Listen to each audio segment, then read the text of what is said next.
Oh, hello. Hey, tell me honestly, do these pants make my ass look too big? Or wait, maybe not big enough. Is it time for a little butt cheek augmentation? Or maybe a little liposuction to take away these love handles at least. And perhaps while I'm at it, a nice tummy tuck. That can't hurt to even it all out. But wait, why should I stop there? Since I'm a bit too lazy to work on these pecs, perhaps some implants might be in order. Along with a nice minor neck lift. Of course, I'm definitely going to have to do something about this male pattern baldness, right? What's that? An eyebrow lift? No, I don't know if I want to look all alert all the time. Rather, I think I'm going to finish off with a plethora of Botox injections that tighten up these wrinkles. You know, Botox, that chemical neurotoxin that temporarily paralyzes your nerves for the illusion of youthfulness. Marshall McLuhan once said that the last thing a fish would ever notice in its habitat is the water. Likewise, the most obvious and powerful realities of our human culture seem to also be the most unrecognized. And it is only when we take pause, often at the risk of social alienation, to question the foundational principles and ideas to which our lives are oriented, does a dark truth about our supposed normality become more clear. Today we live in an ocean with enormous waves of status obsession, materialism, vanity, ego, and consumerism. Our very lives have become defined not by our productive thoughts, social contributions, and goodwill, but by a superficial, delusional set of associations where the very fabric of our society now radiates with cheap romanticisms connected to vain competition, conspicuous consumption, and neurotic addictions, often related to physical beauty, status, and superficial wealth. In effect, social conformity masquerading as individualism, with the virtues of balance, intelligence, peace, public health, and true creativity left to rot on the sidelines. The cultural water we inhabit today runs deep with heavy pollution. It starts in our formative years, where to be smart and achieving is to be a nerd, a dweeb, or a geek, with social praise instead relegated to those of accepted appearance, wealth, and mindless brawn, reinforcing the idea that to think, know, and challenge is to be ridiculed, while to uphold the status quo, conform to the ideals imposed by society, is to be rewarded. At what point does that multi-billionaire with the 5 mansions go from being a peak icon of culturally accepted success to an example of a severe mental disorder, amounting to compulsive addiction, in fact, where the billionaire is revealed as nothing more than a social abomination in disguise by their decision to hoard such excessive levels of problem-solving wealth for no other utility than mere ego status? But then again, we can't be too hard on them, right? For what they're doing is simply what they've been taught. Just as the religions you believe or the gaming strategies you use for survival are groomed and cultivated by the environmental condition of your existence, so are the many other waves of influence in this ocean of memes that comprise the zeitgeist of the time. So maybe we should start to question what it is we are actually trying to accomplish rather than complain, and look at the social normalities of progress and success as they exist. And I don't know about you, but I'm beginning to suspect that the new commercial lifestyle that has been touted by economists and historians as some marvel of human social development is actually a hidden form of retardation, an unseen manifest value distortion that is making us sick, antisocial, increasingly vain, ecologically indifferent, and perhaps more and more malleable for the controlling factions of our society itself. Maybe, just maybe, our modern cultural strives for so-called success itself are in fact not symptoms of social progress at all, but symptoms of a culture in decline.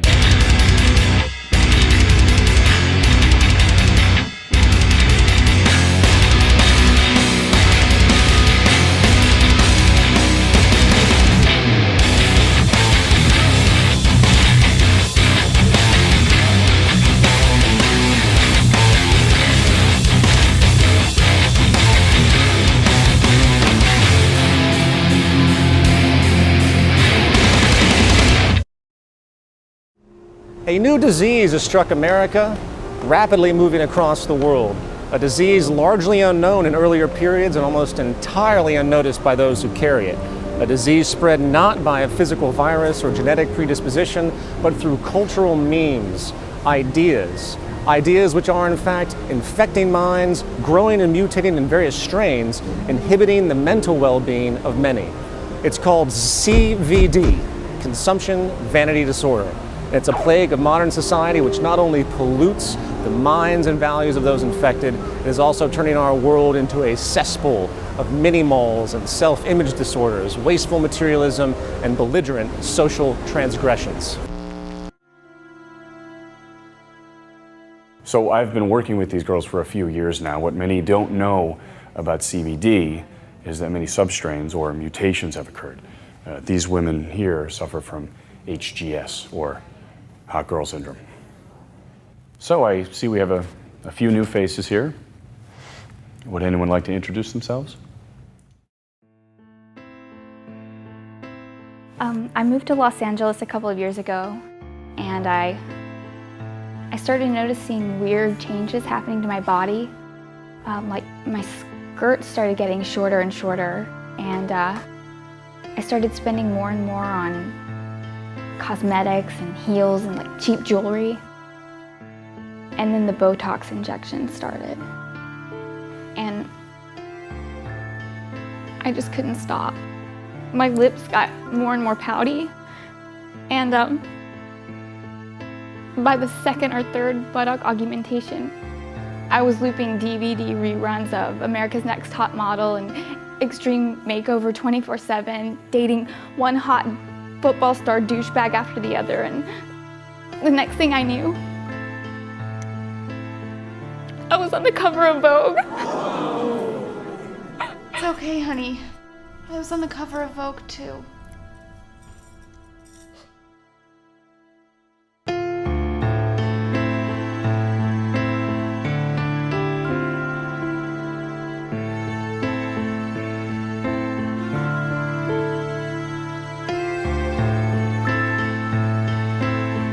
If we go back to the early 20th century, we find a critical crossroad for industry, where the rapid technological advancement was beginning to challenge the most basic foundation of traditional economics, and hence, social operation.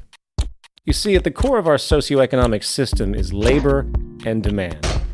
Without product demand, of course, there is no need for production or employment. And without employment, the working public draws no income or purchasing power to buy the goods that keep the economy going. Early in the 1900s, a powerful expansion of productivity through machine application and mechanization brought about something industry really hadn't seen before: a goods surplus. A 1927 article in Nation's Business, conducting an interview with then Labor Secretary James Davis, stated, "It may be that the world's needs ultimately will be produced by 3 days' work a week."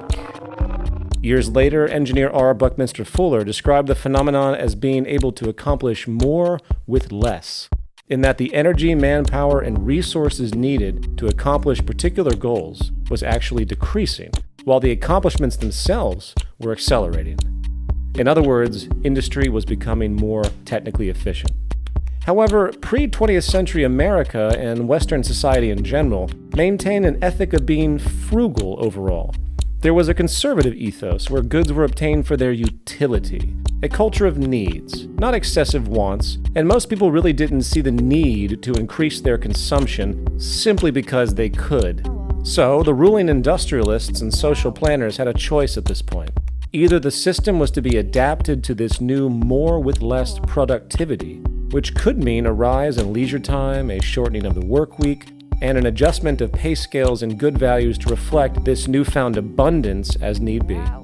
Or something more dramatic had to happen. The very underlying values and affections of the culture would need to be altered, where the very idea of consuming became a utility in and of itself, to consume for the sake of consuming, in order to maintain the status quo. Well, needless to say, given the very nature of capitalist philosophy, the latter, what's that? Oh, right.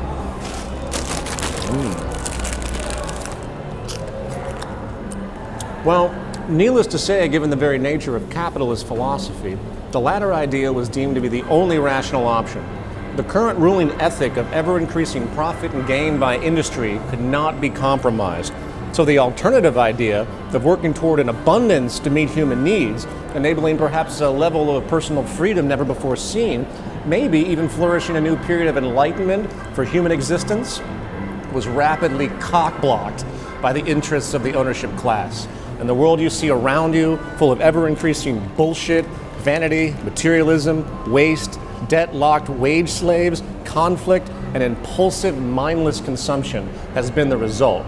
The holiday shopping season got off to a violent start. A temporary Walmart worker was trampled to death by shoppers eager for post-Thanksgiving bargains. The mad dash into a Walmart store knocked shoppers to the ground near Grand Rapids, Michigan at 5 in the morning. Despite several people falling to the ground, shoppers charged ahead. Daryl, push one of my kids out. We'll stab one of you mother.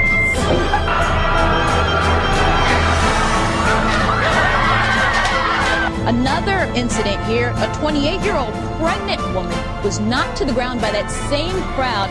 Witnesses here at the scene say that woman actually suffered a miscarriage. And in Southern California, shots rang out inside a crowded toy store.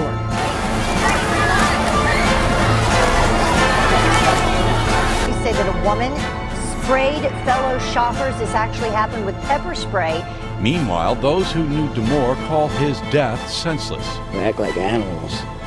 Just to buy something for $5, save $5, they actually murdered this guy. How long have you been out here? I've been out here 3 days. In your own words, what brings you here? TVs. My kid wants the what they wanted an iPad, I believe, the Samsung. But what happened was that they don't sell on that half price. That's too bad. So, a lot of pushing and shoving happens in the stores. I remember seeing some stuff on the news. Have you ever had that experience before? Not on Black Friday at a music concert, but I know how it feels, so I'm prepared. So you're ready to push people back? Pretty much. What do you think of this kind of like impulsive sort of consumerism that gets really forceful sometimes? I don't know. I feel like it's going to be a lot of stress for everybody. Meet Eddie Bernays. He is considered the father of modern advertising. Most famous for turning the largely abhorred word propaganda into the fluffy, warm euphemism public relations, Bernays haphazardly took popular ideas from Freudian psychoanalysis and began to apply them to advertising campaigns. The idea was simple: link and exploit the very primitive social urges common to most humans, such as sexuality and status, to a product. Seems so much longer than last year. It is. Nearly 4 inches longer in some models. Oh. Goods were to become less relevant in their utility and more of a symbol representing one's identity or individualism, effectively turning mere wants into emotional needs. Bernays was a response to a growing call by industrial leaders to reprogram society and create a new consumer culture. Charles Kettering, director of General Motors in 1929, wrote of the need to keep the consumer dissatisfied. Wall Street banker Paul Mazur said, "We must shift America from a needs to a desires culture. People must be trained to desire, to want things even before the old have been entirely consumed. We must shape a new mentality in America." And it worked. Technological innovation in radio and television helped further this end by a saturation campaign throughout American society, which quickly spread across the world. Advertising no longer was about describing, say, the function of a good and its inherent integrity. It was now about social manipulation, creating inferiority, shame, guilt, and false problems that could only be resolved by submission to purchase.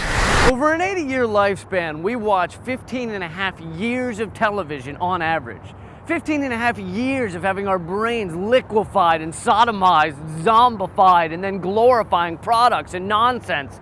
And that screws with us, because advertisements are assholes. They're assholes. Imagine if an advertisement were just a regular guy walking up to you on the street, just going, hey you, hey, Hey, if you wore these jeans, then the hot girls would really do you. I mean like hot girls, not that ugly broad you call a girlfriend. And by the way, could you mention to her that she needs to lose a little weight and do something about her hair? And she could do it too if she would just use these diet pills and this hair gel. And by the way, both of you guys should probably be smoking these cigarettes and drinking this beer. Then you'd be really cool. Although your teeth are looking a little yellow, but we can fix that if you would just use this tooth whitening shit. And then the hot girls would really do you. And by the way, are you happy with your penis size? If you are, that's cool. A lot of guys are happy with fun size. Is that what you call that? Fun size? A lot of girls like that. I mean, I haven't met any, but I bet there are some. But if you change your mind, all you'd have to do is take a couple of these babies, and soon you would have to call up guys to help you carry your junk around like a train on a wedding dress. But how are you gonna call your junk carriers with that crappy phone you got there?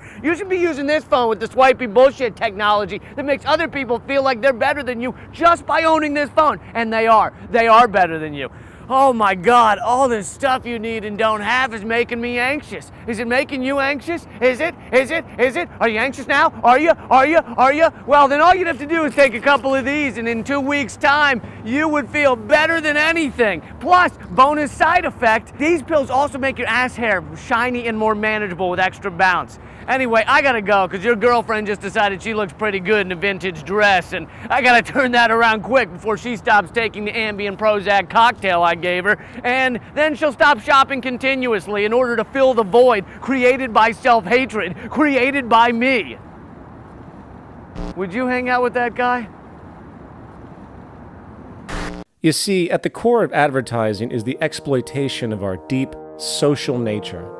It turns the empathic community identification into a weapon of external judgment and relative insecurity. In fact, some years back, a multi-year study where Western television was brought into a culture which had never experienced it before was conducted on the island of Fiji. By the end of the observation period, the effect of materialistic values and vanity took a powerful toll. A relevant percentage of young women, for example, who prior had embraced a style of healthy weight and full features, became obsessed with being thin. Eating disorders, which were virtually unheard of in this culture, began to spread, and women specifically were transformed.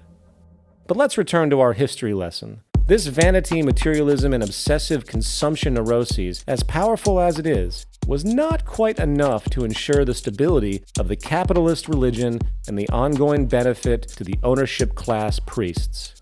The engineering of consent through advertising aside, the technological age brought another nasty problem for business: increased product efficiency.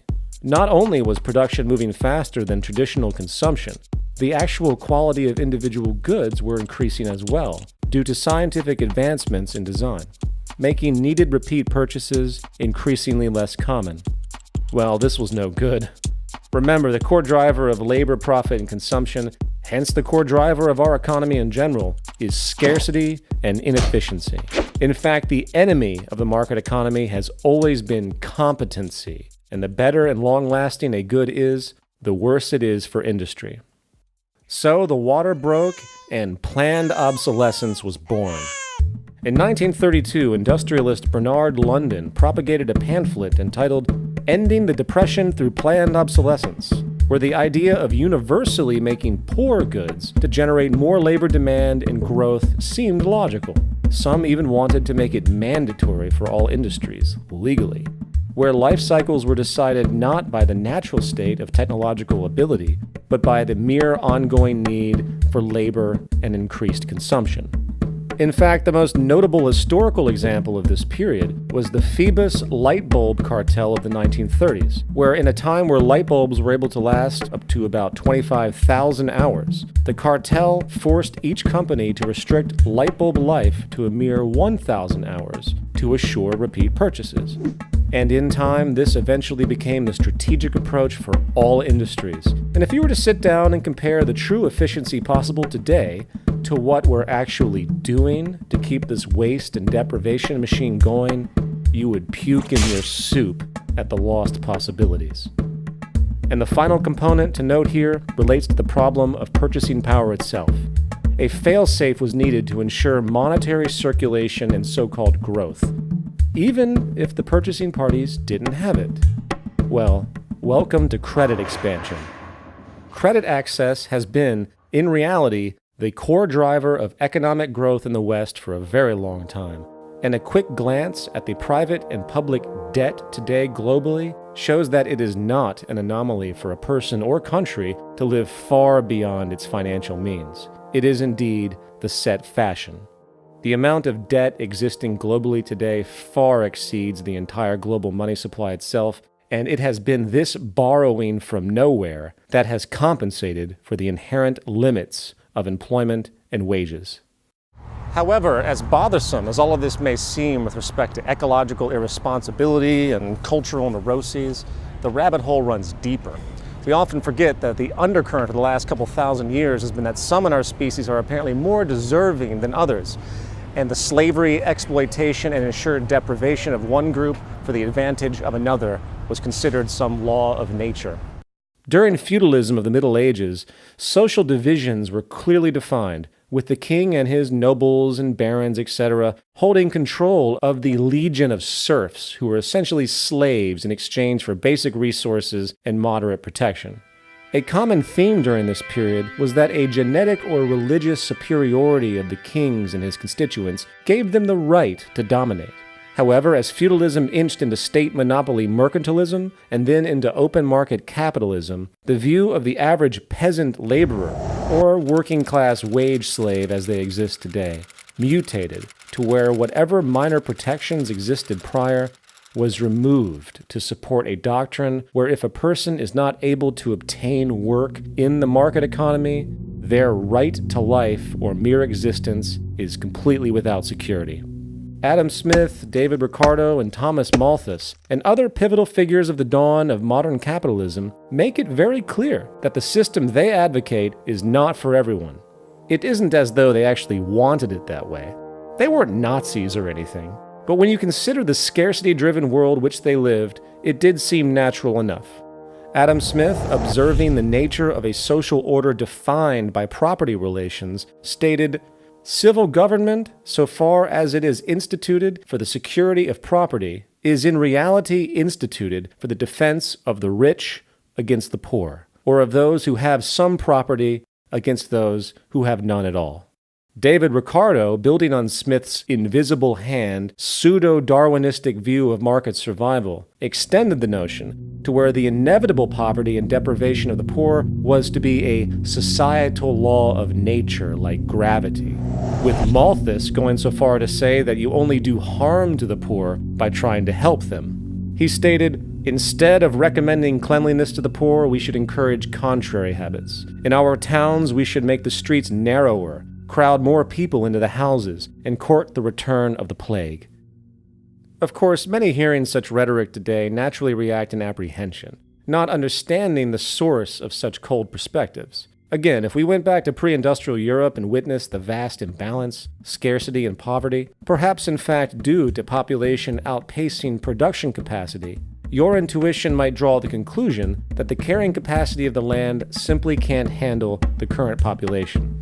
You might also then come up with some very convenient justifications as to why some are to live and prosper and some are to die and be deprived, why some deserve a great deal of wealth and honor, and while others must be condemned to destitution and subsistence.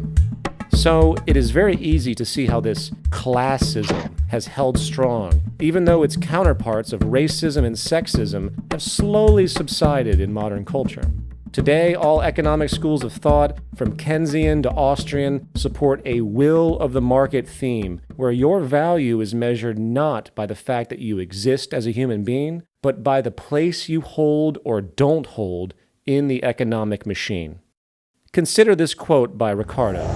"By gradually contracting the sphere of the poor laws, by impressing on the poor the value of independence, by teaching them that they must not look to systematic or causal charity, but to their own exertions for support, that prudence and forethought are neither unnecessary nor unprofitable virtues, we shall by degrees approach a sounder and more healthful state."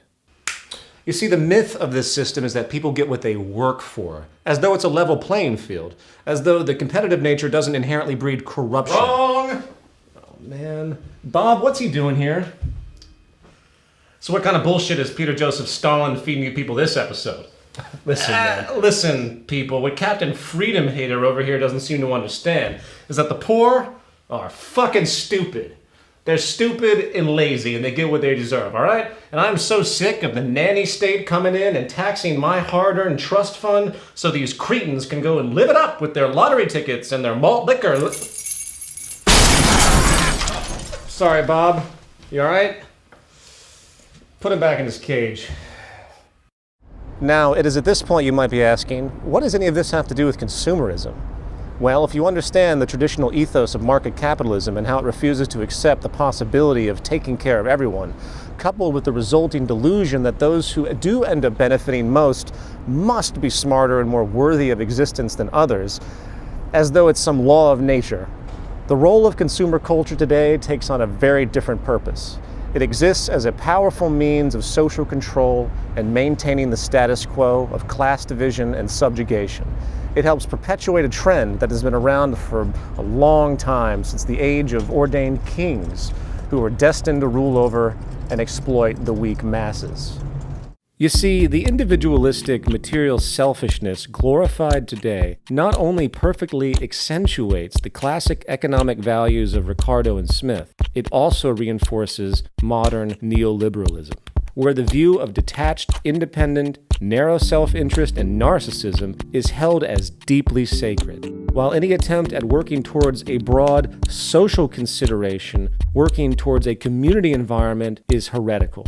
Simultaneously, it compounds class division, since the consumer culture has created an abstract sense of competition and status where to have more than others is equated to success.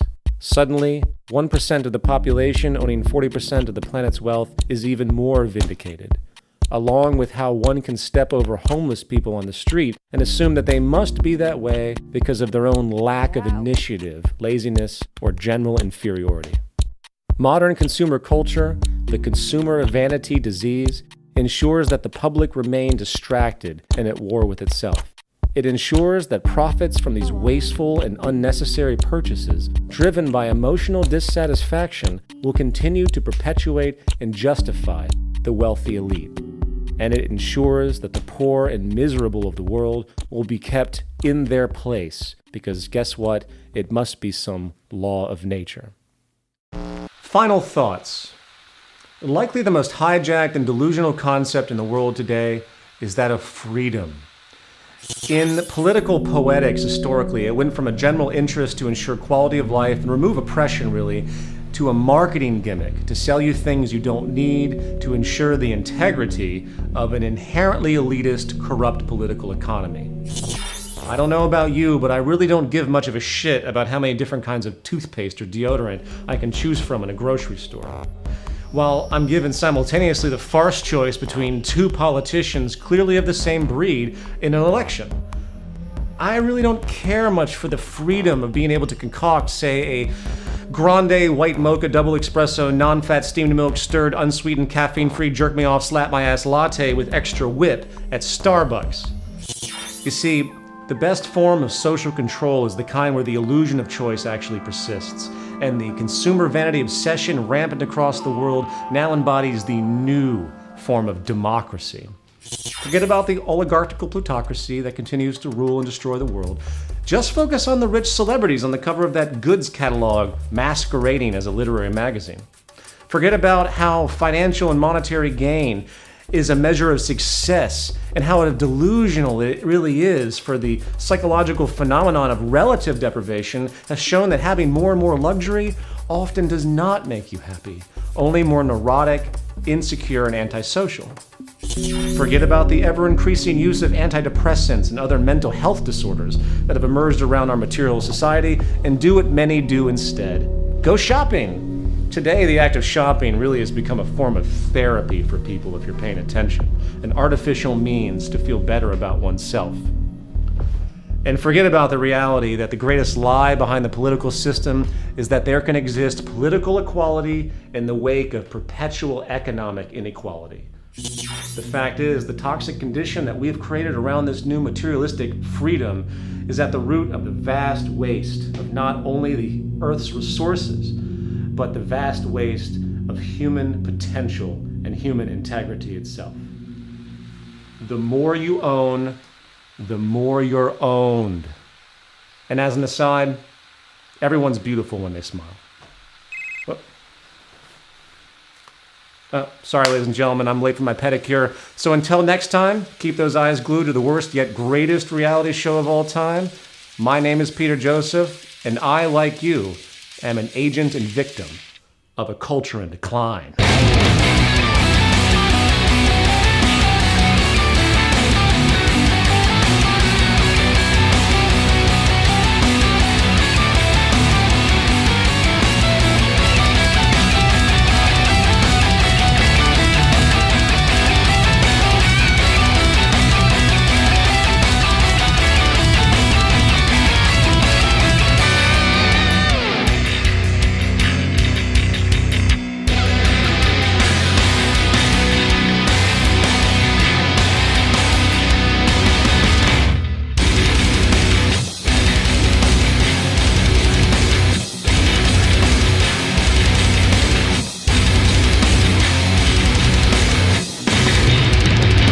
So given the trials you all experience in your day-to-day coping with this disease, how has it affected your livelihood? Why don't we start with you? What are you doing for work? Porn. Porn. Victoria's Secret model. Porn. Louis Vuitton model. Porn. Guest model. Porn. American Apparel model. Okay, porn.